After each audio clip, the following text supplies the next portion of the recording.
Still no arrests in an overnight shooting in West Dallas that left 3 people dead and another person injured.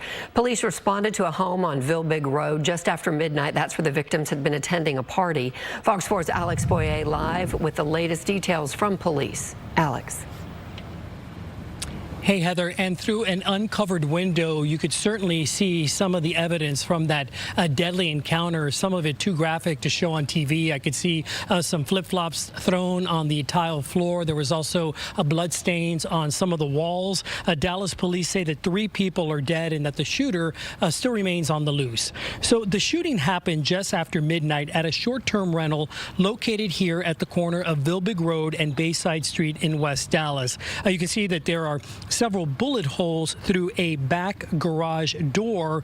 There's also a giant window that we noticed shattered on one side. We saw a bunch of yellow evidence markers near the front door. When officers arrived, they found 3 people had been shot by an unknown suspect. 2 died on scene, the other at the hospital. I talked to a neighbor who got caught up in the chaos trying to get home. There was one police car right here in the middle of the street, kind of, and it had just stopped right there, and there was cars. We were just kind of piled up.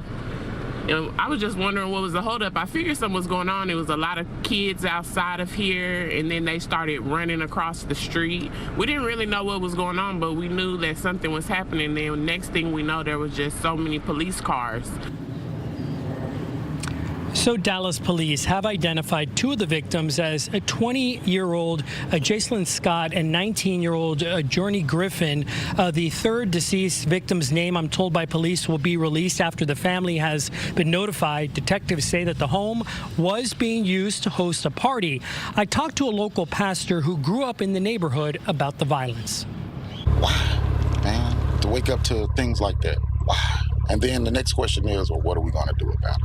We have work to do, and I'm not just talking spiritually or church, I'm talking about community. My prayer is that we really come back together, sit down and have conversations about how we can kind of direct the next generation on what it is to be peaceful, educated.